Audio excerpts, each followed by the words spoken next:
প্রিয় শ্রোতা, আমন্ত্রণ জানাচ্ছি গল্প পাঠের আসরে। আমি ওয়ারা করিম।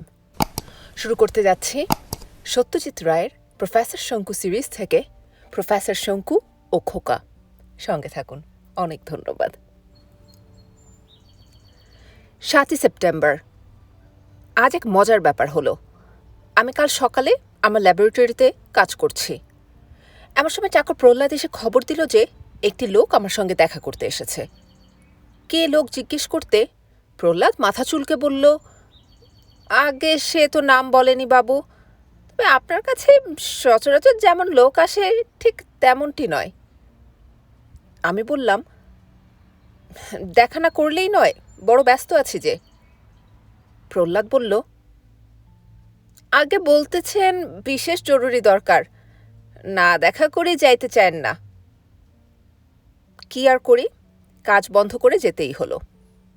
গিয়ে দেখি একটি অতি গোবেচারা সাধারণ গোছের ভদ্রলোক, বছর 30 বয়স, পরনে ময়লা খাটো ধুতি, হাত কাটা শার্টের 4টে বোতামের দুটো নেই, মুখে 3 দিনের দাড়ি, হাত দুটো নমস্কারের ভঙ্গিতে জড়ো করে দরজার ঠিক বাইরে দাঁড়িয়ে আছেন। কি ব্যাপার জিজ্ঞেস করাতে ভদ্রলোক ঢোক গিলে বললেন, আগে আপনি যদি দয়া করে একবার আমাদের বাড়িতে আসতে পারেন তো বড় ভালো হয়। আমি বললাম, কেন বলুন তো, আমি তো এখন বিশেষ ব্যস্ত। ভদ্রলোক যেন আরও খানিকটা কাচুমাচু হয়ে বললেন, আপনি ছাড়া আর কার কাছে যাব বলুন, আমি থাকি ঝাঁঝায়, আমার ছেলেটার ব্যারাম, কি যে ব্যারাম তা বুঝতেও পারছি না। আপনি হলেন এ মুল্লুকের সবচেয়ে বড় ডাক্তার, তাই আপনার কাছেই। আমি অনেক কষ্টে হাসি চেপে ভদ্রলোককে বাধা দিয়ে বললাম, আপনার একটু ভুল হয়েছে, আমি ডাক্তার নই, বৈজ্ঞানিক। ভদ্রলোক একেবারে যেন চুপসে গেলেন। ভুল হয়েছে, বৈজ্ঞানিক। ও, তাহলে বোধহয় ভুলই হয়েছে, কিন্তু তাহলে কোথায় যাব বলুন তো? কেন, আপনাদের ওদিকে তো আরও অন্য ডাক্তার রয়েছেন। তা আছে, তবে তারাও তো কিছু করতে পারলো না আমার খোকার জন্য। কি হয়েছে আপনার ছেলের, কত বয়স? আগে ছেলের আমার 4 পুড়েছে গত জ্যৈষ্ঠী মাসে, খোকা বলে ডাকি, ভালো নাম অমূল্য। হয়েছে কি, এই সেদিন, এই গত বুধবার সকালে আমার উঠোনের এক কোণে শ্যাওলা ধরে ভারী পেছল হয়ে আছে, সেখানে খেলা করতে গিয়ে পা পিছলে পড়ে মাথার এই বাঁ দিকটায় একটা চোট লাগলো। খুব কান্নাকাটি করলো খানিকটা। পরে দেখলাম মাথার ওখানটা ফুলেছেও বেশ। ফোলা অবশ্যই 2 দিনেই কমে গেল, কিন্তু সে থেকে কি যে আবল তাবল বকছে তা বুঝতেই পারছি না। অমন কথা সে এর আগে কখনো বলেনি বাবু, তবে কেমন যেন মনে হয়, বুঝতে পারি না, তবু মনে হয় সে কথার যেন কোনো মানে আছে। তবে আমরা তো মুখ্য সূক্ষ্ম মানুষ, পোস্ট অফিসের কেরানি, আমরা তার মানে বুঝি না। ডাক্তার বোঝেনি তার মানে? আগে না, আর সে ডাক্তার তো তেমন নয়, তাই ভাবলাম যে আপনার কাছে। আমি বললাম, কেন, ঝাঁঝার ডাক্তার গুহ মজুমদারকে তো আমি চিনি, তিনি তো ভালো চিকিৎসক। তাতে ভদ্রলোক খুব কাতরভাবে বললেন, আমার কি আর তেমন সামর্থ্য আছে বাবু যে আমি বড় ডাক্তারকে ডাকবো? আমায় সবাই বললে যে গিরিডির শঙ্কু ডাক্তারের কাছে যাও, তিনি দয়ালু, বিনি পয়সায় তোমার ছেলেকে ভালো করে দেবেন, তাই এলুম আর কি। লোকটিকে দেখে মায়া হচ্ছিল, তাই আমার ব্যাগ থেকে 20 টাকা বার করে দিয়ে বললাম, আপনি গুহ মজুমদারকে দেখান, তিনি নিশ্চয়ই আপনার ছেলেকে ভালো করে দেবেন। ভদ্রলোক কৃতজ্ঞভাবে টাকাটা পকেটে পুরে হাত জোড় করে মাথা হেঁট করে বললেন, আসি তাহলে, আপনাকে অযথা বিরক্ত করলুম, মাফ করবেন। ভদ্রলোক চলে যাবার পর নিশ্চিন্ত মনে হাঁফ ছেড়ে ল্যাবরেটরিতে ফিরে এলাম। এরা আমাকে ডাক্তার বলে ভুল করল কি করে, সেটা ভেবে যেমন হাসি পাচ্ছে তেমন অবাকও লাগছে। 10 সেপ্টেম্বর। সূর্যোদয়ের আগে ঘুম থেকে ওঠা আমার চিরকালের অভ্যাস। উঠে হাত মুখ ধুয়ে একটু উশ্রির ধারে বেড়াতে যাই। আজ প্রাতভ্রমণ সেরে ফিরে এসে দেখি ঝাঁঝার ডাক্তার প্রতুল গুহ মজুমদার ও সেদিনের সেই ভদ্রলোকটি আমার বৈঠকখানায় বসে আছেন। আমি তো অবাক। প্রতুলবাবু এমনিতে বেশ হাসি খুশি, কিন্তু আজ দেখলাম তিনি রীতিমতো গম্ভীর ও চিন্তিত। আমাকে দেখেই সোফা ছেড়ে উঠে নমস্কার করে বললেন, আপনি তো মশাই বেশ আমার ঘাড়ে চাপিয়ে দিলেন। এই চিকিৎসা তো আমার দ্বারা সম্ভব নয় প্রফেসর শঙ্কু। আমি প্রহ্লাদকে ডেকে কফি আনতে বলে সোফায় বসে প্রতুলবাবুকে বললাম, কি অসুখ হয়েছে বলুন তো ছেলেটির? কষ্টটা কি? কোনো কষ্ট আছে বলে মনে হয় না। তবে মাথায় চোট লেগে ব্রেনে কিছু হয়েছে কি? ভুল বকছে? বকছে, তবে ভুল ঠিক বলা শক্ত। এখন পর্যন্ত এমন কিছু বলতে শুনিনি যেটাকে জোর দিয়ে ভুল বলা চলে। আবার এমন কিছু বলতে শুনেছি যেগুলো একেবারে অবিশ্বাস্য রকম ঠিক। কিন্তু আমি বা এই ব্যাপারে কি করতে পারি বলুন? প্রতুলবাবু ও অন্য ভদ্রলোকটি পরস্পরের দিকে চাইলেন। তারপর প্রতুলবাবু বললেন, আপনি একবার আমাদের সঙ্গে চলুন, আমার গাড়ি আছে, একবার দেখে আসুন অন্তত। আমার মনে হয় আর কিছু না হোক আপনার খুব আশ্চর্য ও ইন্টারেস্টিং লাগবে।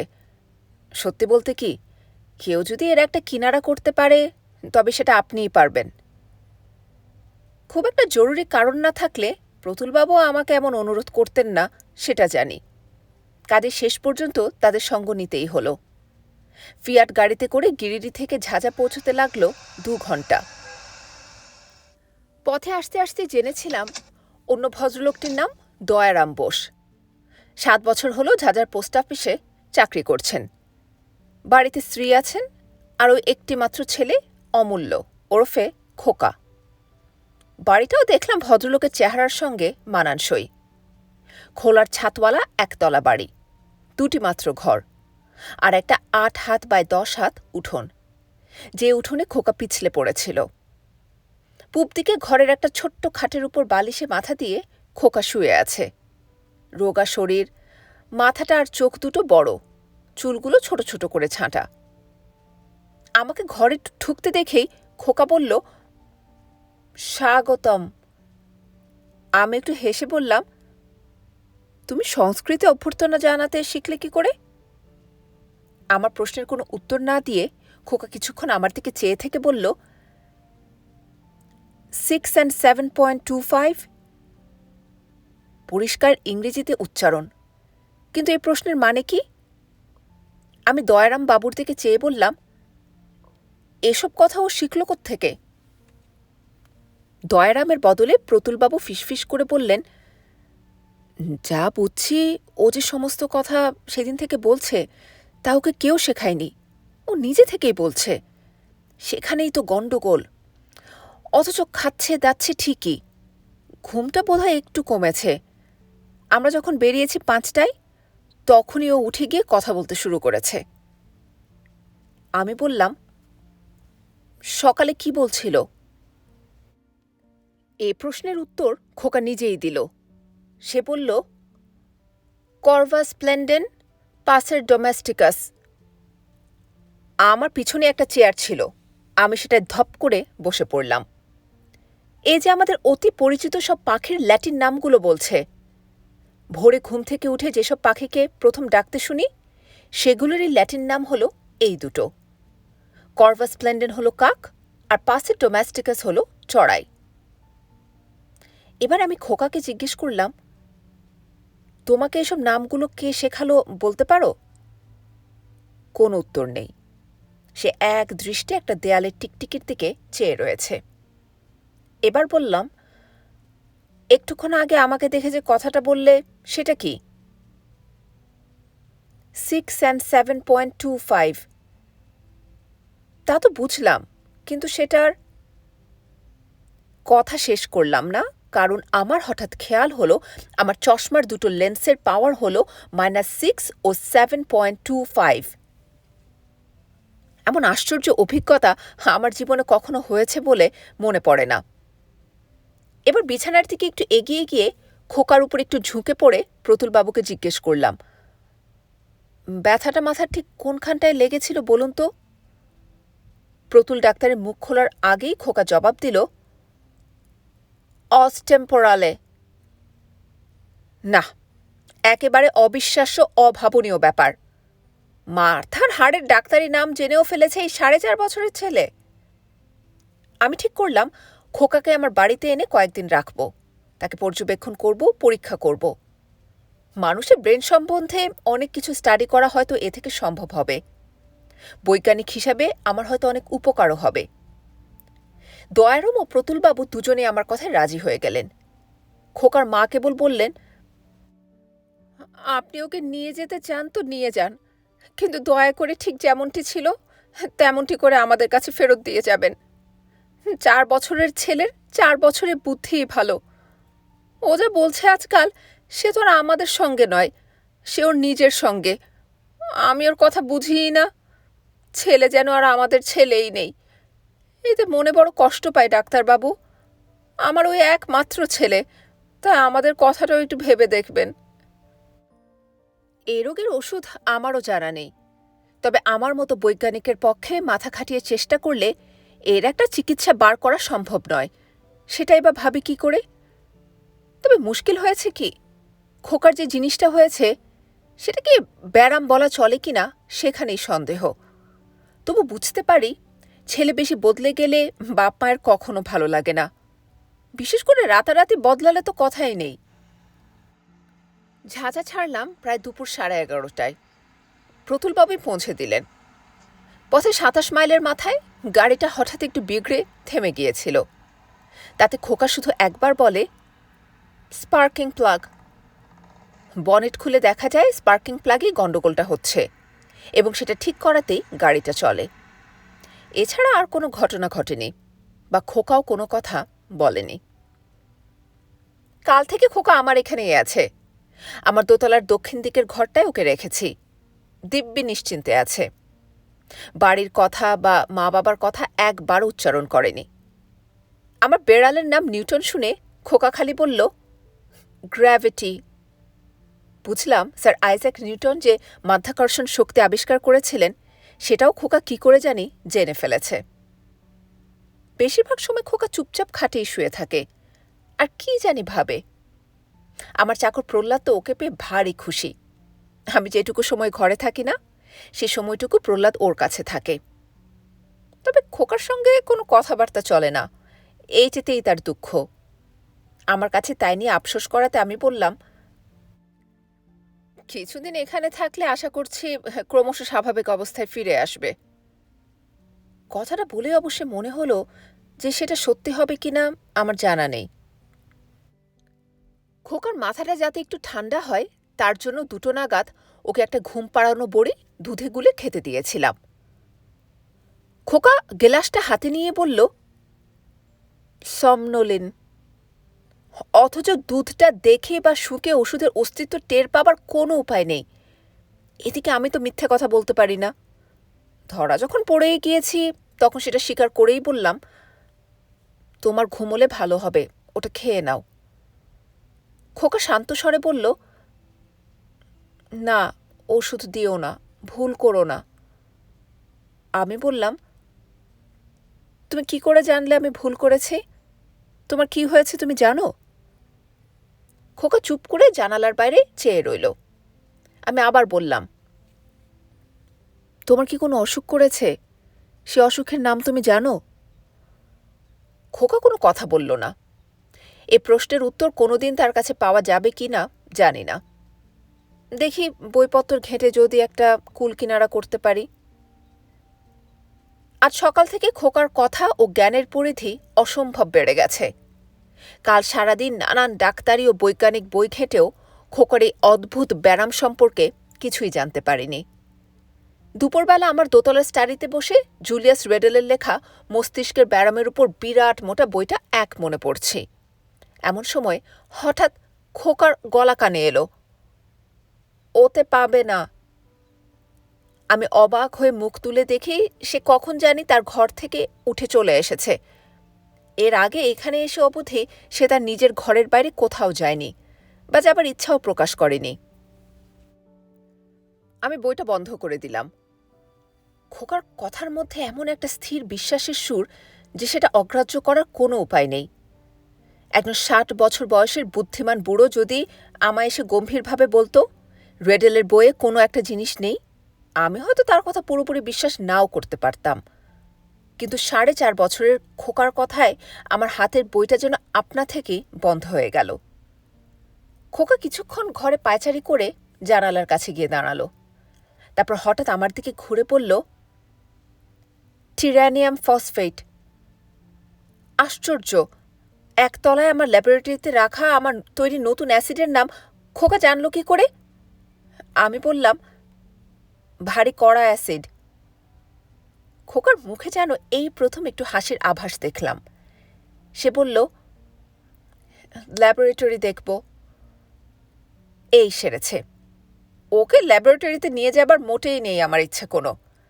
এই অবস্থায় ওকে এইসব কড়া কড়া অ্যাসিড, গ্যাস ইত্যাদির মধ্যে নিয়ে গেলে যে কখন কি করে বসবে তার কি ঠিক আছে? আমি তাই কৃতস্তত করে বললাম, ওখানে গিয়ে কি হবে? ধুলো, তাছাড়া গন্ধও ভালো নয়, নানা রকম আজে বাজে ওষুধপত্র। খোকা কিছু না বলে আবার পায়চারি শুরু করল। আমার টেবিলের উপর একটা গ্লোব ছিল, সেটা সে কিছুক্ষণ ঘুরিয়ে ঘুরিয়ে দেখল। গ্লোবটায় সাউথ আমেরিকার একটা জায়গায় খানিকটা রং চটে গিয়েছিল, ফলে কিছু জায়গার নাম চিরকালের মতো সেখান থেকে নিশ্চিহ্ন হয়ে গিয়েছিল। খোকা কিছুক্ষণ সে ছোট্ট রং ওঠা জায়গাটার দিকে চেয়ে থেকে তারপর আমার টেবিলের উপর থেকে ফাউন্টেন পেন তুলে খুদে খুদে অক্ষরে সেই জায়গাটায় কি যেন লিখল। শেষ হলে পর গ্লোবটার উপর ঝুঁকে পড়ে ম্যাগনিফাইং গ্লাস দিয়ে দেখলাম লিখেছে সেরিনহা, জ্যাকোবিনা, ক্যাম্পো, ফরমোসা। এই কটি নামই গ্লোবটা থেকে বাদ পড়ে গিয়েছিল। তারপর থেকে নিয়ে আজ সারাদিন খোকা যে কত কি বলেছে তার ঠিক ঠিকানা নেই।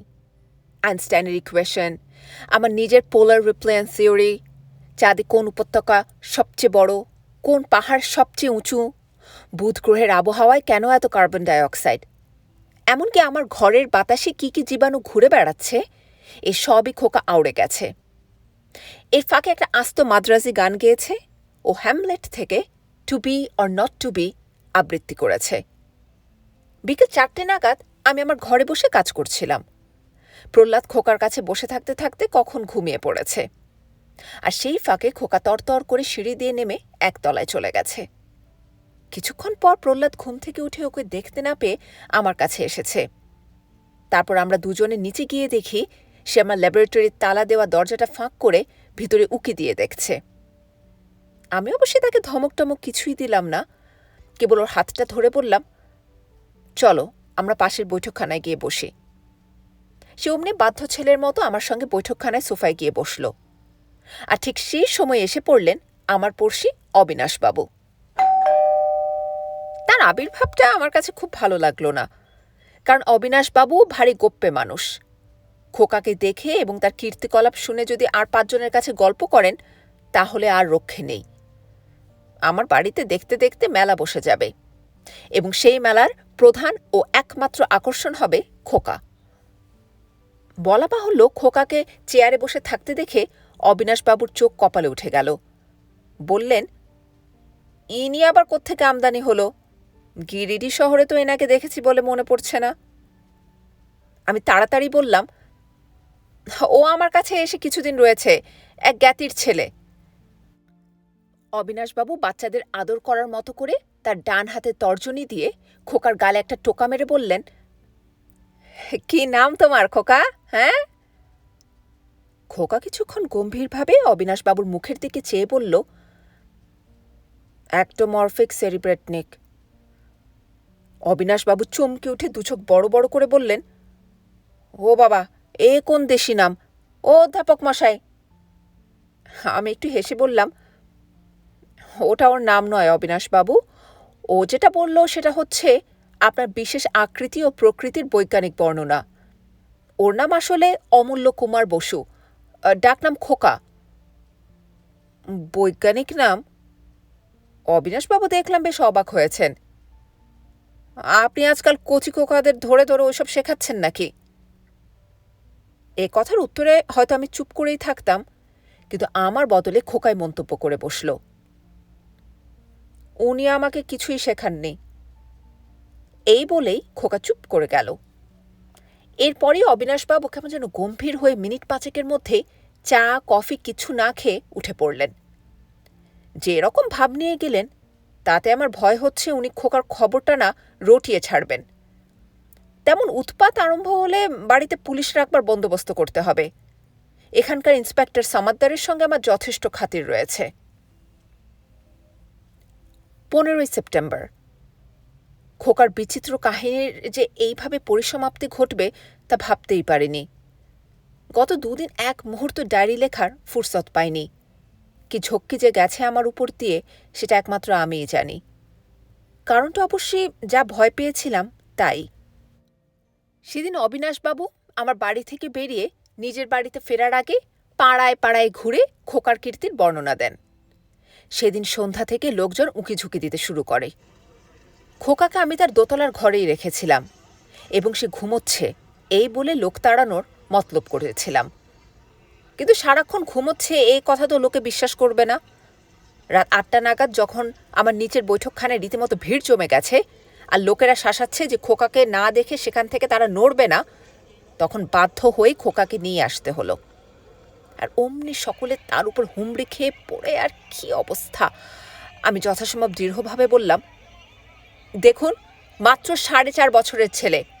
আপনারা যদি এইভাবে ভিড় করেন তাহলে তো আলো বাতাস বন্ধ হয়ে এমনিতে তার শরীর খারাপ করে যাবে। তখন তারা বলল, তাহলে ওকে বাইরে আপনার বাগানে নিয়ে আসুন না। শেষ পর্যন্ত তাই হলো। খোকাও বাগানে আসেনি কখনো। এসেই তার মুখে কথা ফুটল। সে ঘাস থেকে আরম্ভ করে যত ফুল ফল গাছপাতা ঝোপঝাড় বাগানে রয়েছে তা প্রত্যেকটির ল্যাটিন নাম আওড়ে যেতে লাগলো। যারা এসেছিলেন তাদের মধ্যে আবার এখানকার মিশনারি স্কুলের হেডমাস্টার ফাদার গলওয়ে ছিলেন। তিনি আবার বটানিস্ট। খোকার জ্ঞানের বহর দেখে তিনি একেবারে স্তম্ভিত হয়ে আমার বেতের চেয়ারে বসে পড়লেন। এই তো গেল পরশুর কথা। কাল আমার বাড়িতে কত লোক এসেছিল সেটা খোকা নিজেই রাত্রে বিছানায় শোবার সময় বলল। তার কথাই জানলাম লোকের হিসেব হচ্ছে সবশুদ্ধ 356 জন। তার মধ্যে 3 জন সাহেব, 7 জন উড়িয়া, 5 জন আসামি, 1 জন জাপানি, 56 জন বিহারি, 2 জন মাদ্রাজি আর বাকি সব বাঙালি। গতকাল সকালে কলকাতা থেকে 3 জন খবরের কাগজের রিপোর্টার এসে হাজির। তারা খোকার সঙ্গে কথা না বলে ছাড়বে না। খোকা কথা বলল ঠিকই, কিন্তু তাদের কোনো প্রশ্নের সে জবাব দিল না। কেবল 3 জনকে আলাদা করে তাদের কাগজে কত ছাপার কালি খরচ হয়, ক লাইন খবর তাতে থাকে আর কত সংখ্যা কাগজ ছাপা হয় এই সমস্ত হিসেব তাদের দিয়ে দিল। একজন রিপোর্টারের সঙ্গে একটি ফটোগ্রাফার এসেছিল। সে একসময় ফ্ল্যাশ ক্যামেরা দিয়ে খোকার একটি ছবি তোলার জন্য ক্যামেরা উঁচিয়ে দাঁড়ালো। খোকা বলল, ফ্ল্যাশ না, চোখে লাগে। ফটোগ্রাফার একটু হেসে খোকা খোকা গলায় বলল, একটি ছবি খোকা বাবু, দেখো না কেমন সুন্দর ছবি হবে তোমার। এই বলে তুলতে গিয়ে দেখে কিছুতেই আর ফ্ল্যাশ জ্বলে না, অথচ বাল্বটা ঠিকই পুড়ে যাচ্ছে। এই করে 7খানা বাল্ব পুড়ল, কিন্তু ফ্ল্যাশ আর জ্বলল না। বিকেলে এক ভদ্রলোক এলেন, যিনি সমীরণ চৌধুরী বলে নিজের পরিচয় দিলেন। কলকাতা থেকে আসছেন। বললাম, কি প্রয়োজন আপনার? ভদ্রলোক বললেন, তিনি নাকি ইমপ্রেসারিও, অর্থাৎ বড় বড় নাচিয়ে বাজিয়ে গাইয়ে ম্যাজিশিয়ান ইত্যাদি শোর বন্দোবস্ত করে দেন। তার ইচ্ছে খোকাকে তিনি কলকাতার নিউ এম্পায়ার স্টেজে উপস্থিত করবেন। খোকা সেখানে প্রশ্নের জবাব দিয়ে মন থেকে অঙ্ক কষে ল্যাটিন আওড়ে গান গেয়ে লোককে অবাক করে দেবে। এ থেকে খোকার খ্যাতিও হবে, রোজগারও হবে। তেমন বুঝলে বিলেতে নিয়ে যাবার বন্দোবস্তও করা যেতে পারে। আমি বললাম, খোকার মা বাবার অনুমতি ছাড়া আমি এ ব্যাপারে মত দিতে পারি না। ওর বাবার ঠিকানা আমি দিয়ে দিচ্ছি, আপনি তার সঙ্গে গিয়ে কথা বলুন। সন্ধ্যার দিকে 500-600 লোকের সামনে বসে নানা রকম আশ্চর্য কথা বলার পর খোকা হঠাৎ চাপা গলায় বলল, মেরেস্ট মুয়েডা। আমার ভাষা অনেকগুলোই জানা আছে, জার্মানটা রীতিমতো সরগড়। বুঝলাম খোকা জার্মানে বলছে, আমি ক্লান্ত। আমি তৎক্ষণাৎ সমবেত লোকদের বললাম যে খোকা এখন ভেতরে যাবে, সে বিশ্রাম করতে চায়। লোকেরা হয়তো এই কথা একটু গোলমাল করতে পারত, কিন্তু পুলিশ থাকায় ব্যাপারটা বেশ সহজেই ম্যানেজড হয়ে গেল। খোকাকে আমার ঘরেই শোয়ালাম। প্রায় যখন 12টা বাজে তখন দেখে মনে হলো সে ঘুমিয়ে পড়েছে। আমি হাতের বইটা রেখে বাতিটা নিভিয়ে দিলাম। আমার মনটা ভালো ছিল না। আমি নিজে নির্জনতা ভালোবাসি। গত 2 দিন ভিড়ের ঠেলায় আমারও ক্লান্ত লাগছিল। যদিও ক্লান্তি জিনিসটা আমার সহজে আসে না। 4 দিন 4 রাত্রি না ঘুমিয়ে কাজ করার অভিজ্ঞতাও আমার হয়েছে এবং কোনোবারই কাবু হয়নি। আসলে কাল খোকার ক্লান্তির আভাস পেয়েই আরও চিন্তিত হয়ে পড়েছি। কি উপায় হবে এই আশ্চর্য খোকার? তার মা বাবার কাছে যদি তাকে ফেরত দিয়ে আসি, তাহলেই বা সে রেহাই পাবে কি করে? সেখানেও তো উৎপাত শুরু হবে। এর একটা ব্যবস্থা করব বলে তো আমি নিজেই ওকে সঙ্গে করে নিয়ে এসেছিলাম। আর এমনও নয় যে অন্য কোনো একটা বড় ডাক্তারের পরামর্শ নিলেই একটা উপায় হয়। ব্রেইনে কি কি জাতীয় গোলমাল হতে পারে না পারে সে নিয়ে আগেই আমার অনেক পড়াশোনা ছিল। তাছাড়া গত কদিনে আমি একমাত্র এই বিষয়টা নিয়েই 11খানা বই পড়ে ফেলেছি। কোনোখানেই খোকার যেটা হয়েছে সে জাতীয় ঘটনার কোনো উল্লেখ পাইনি। পৃথিবীর ইতিহাসে খোকারের ঘটনা একেবারে অনন্য ও অভূতপূর্ব, এ বিষয়ে আমার আর কোনো সন্দেহ নেই। এসব ভাবতে ভাবতে আমিও কখন ঘুমিয়ে পড়েছি সে খেয়াল নেই। ঘুমটা ভাঙল আচমকা একটা বাজ পড়ার শব্দে। উঠে দেখি ঘন ঘন বিদ্যুৎ চমকাচ্ছে, আর তার সঙ্গে সঙ্গে মেঘের গর্জন। এক ঝলক বিদ্যুতের আলোয় পাশের বিছানায় চেয়ে দেখি খোকা নেই। আমি ধড়মড়িয়ে বিছানা থেকে উঠে পড়লাম। কি জানি কি মনে হলো, আমার বালিশটা তুলে দেখি তার তলা থেকে আমার চাবির গোছাটা উধাও। আর এক মুহূর্ত অপেক্ষা না করে সিঁড়ি দিয়ে সোজা নেমে এসে ল্যাবরেটরির দিকে গিয়ে দেখি দরজা হাঁ করে খোলা আর ভিতরে বাতি জ্বলছে। ঘরের ভিতরে ঢুকে যা দৃশ্য দেখলাম তাতে আমার রক্ত জল হয়ে এলো। খোকা আমার কাজের টেবিলের সামনে টুলের উপর বসে আছে। তার সামনে টেবিলের উপর সার করে সাজানো আমার বিষাক্ত মারাত্মক অ্যাসিডের সব বোতল। বুনসেন বার্নারটাও জ্বলছে, আর তার পাশে ফ্লাস্কে কি যেন একটা তরল পদার্থ সবেমাত্র গরম করা হয়েছে।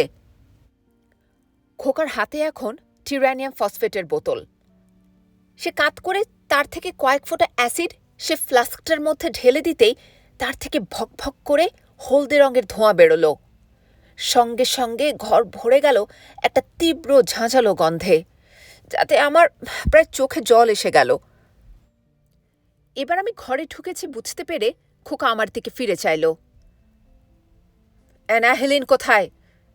খোকা গর্জন করে উঠল। Anna Helen? খোকা আমার অ্যানা হেলেন চাইছে? তার মতো সাংঘাতিক অ্যাসিড তো আর নেই। ও অ্যাসিড দিয়ে খোকা করবে কি? ওটা তো আমার আলমারির উপরের তাকে বন্ধ থাকে। কিন্তু যেসব জিনিস খোকা এতক্ষণ ঘাঁটাঘাঁটি করেছে তাতেও প্রায় খান-3 হাতিকে অনায়াসে ঘায়েল করা চলে। আবার আদেশ দিল, অ্যানা হেলেন দাও, দরকার, এক্ষুনি। আমি নিজেকে যথাসাধ্য সংযত করে খোকার দিকে আস্তে আস্তে এগিয়ে গিয়ে বললাম, খোকা, তুমি যেসব জিনিস নিয়ে ঘাঁটাঘাঁটি করছো সেগুলো ভালো না। হাতে লাগলে হাত পুড়ে যাবে, ব্যথা পাবে। তুমি আমার সঙ্গে ওপরে ফিরে চলো, এসো। এই বলে হাতটা বাড়িয়ে ওর দিকে একটু এগিয়েছি।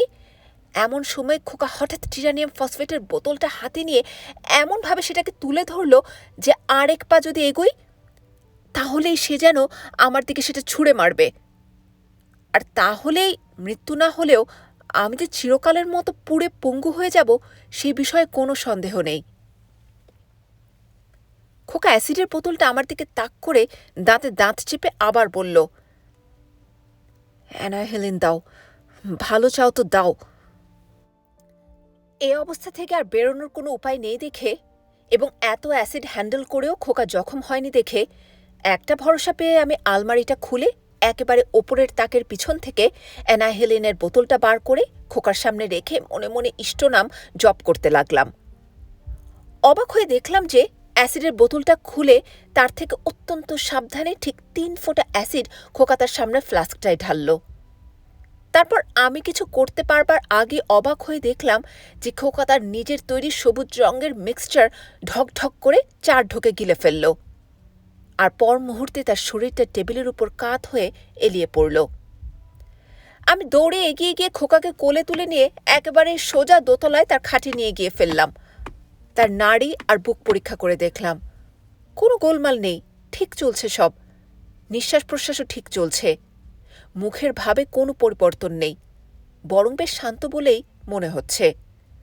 অজ্ঞান যে হয়েছে তাও মনে হলো না। ভাবটা ঘুমের, গভীর ঘুমের। বাইরে তখন মুষলধারে বৃষ্টি নেমেছে।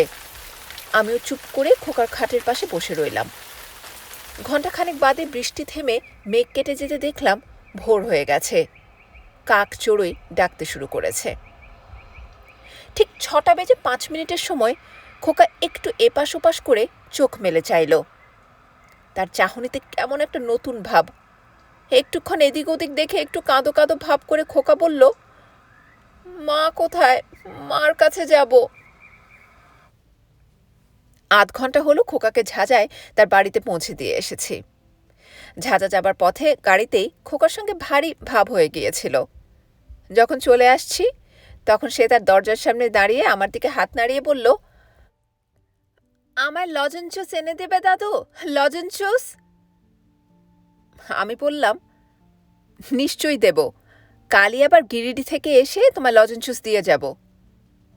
মনে মনে বললাম, খোকা বাবু, একদিন আগে হলেও তুমি আর লজেন্স জুস খেতে চাইতে না। তুমি চাইতে দাঁত ভাঙা ল্যাটিন নামওয়ালা কোনো এক বিচিত্র বিজাতীয় বস্তু।